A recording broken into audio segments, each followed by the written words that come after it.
one practitioner and you've got 10 different people with metabolic syndrome or diabetes, whatever, not all of those people are going to be your person. You're not going to be able to help every single one of those people, and that's perfect.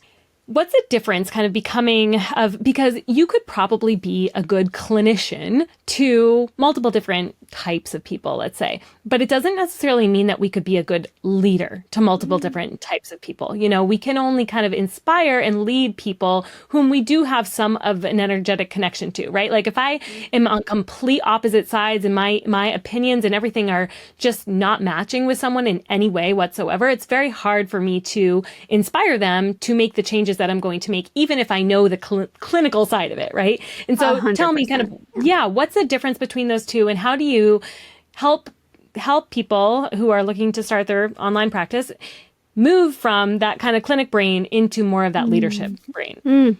Such a good question.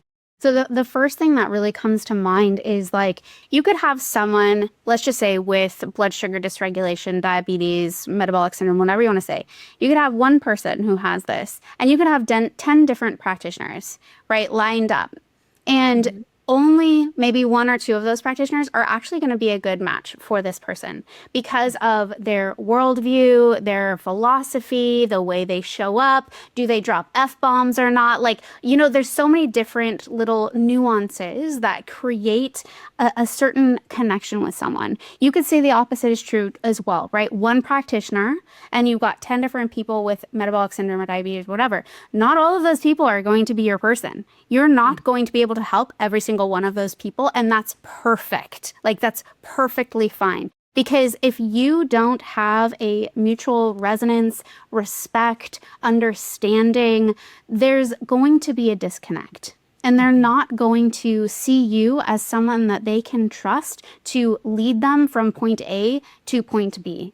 Right? Yeah. They might see you as like, oh, you kind of know your stuff, but like, I'm still going to go over here and like ChatGPT this and Google this and ask my friend's doctor this and da da da. Like, there's going to still be this, really, it's a dissonance, right? It's the opposite of resonance.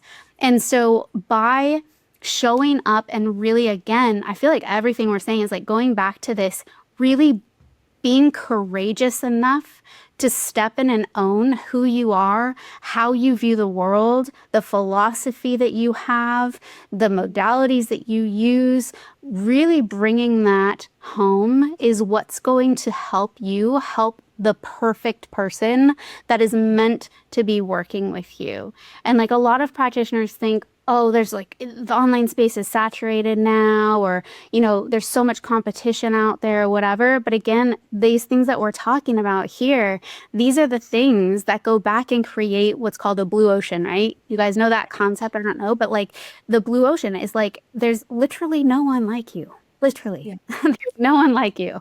And people think like, oh, but if I'm, you know, too blunt or too honest or too XYZ, too much, you know, fill in the blank, I'm going to repel people, or I'm going to disappoint people, or I'm going to whatever. And that's actually the goal. You actually want that to happen.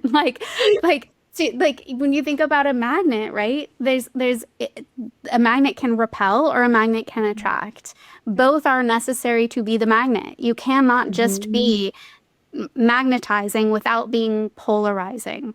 Right. Right. And so it's the polarization, I think, that stands out for people to see you as that leader. That's how you position yourself as that leader, because you're courageous enough and brave enough to stand for what it is that you believe. They see that, they resonate with that, and they're like, yes, like that is my person, like ride or die, like let's freaking go, like this is it.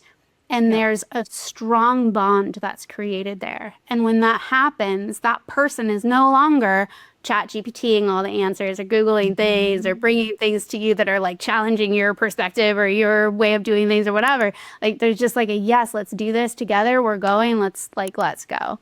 Yes, so true. And I love that magnet metaphor that you use, because it's true, right? If we're going to attract people in our direction, then we have to say some things that maybe are, you know, don't resonate with everybody. Hey, sorry to interrupt, but if you are a health or wellness professional and you haven't yet checked out The Wellness Vault, you're missing out. The Wellness Vault is a content hub for coaches who create their own plans and programs for their clients, run workshops, create digital guides, and so much more. You can now do all of this in a fraction of the time so you can focus on your clients and grow your business faster than ever with more you time. The link to The Wellness Vault is in the show notes, so go sign up for your free trial today. Thank you for watching this short clip. To watch or listen to this episode in its entirety, view the description below. See you next time.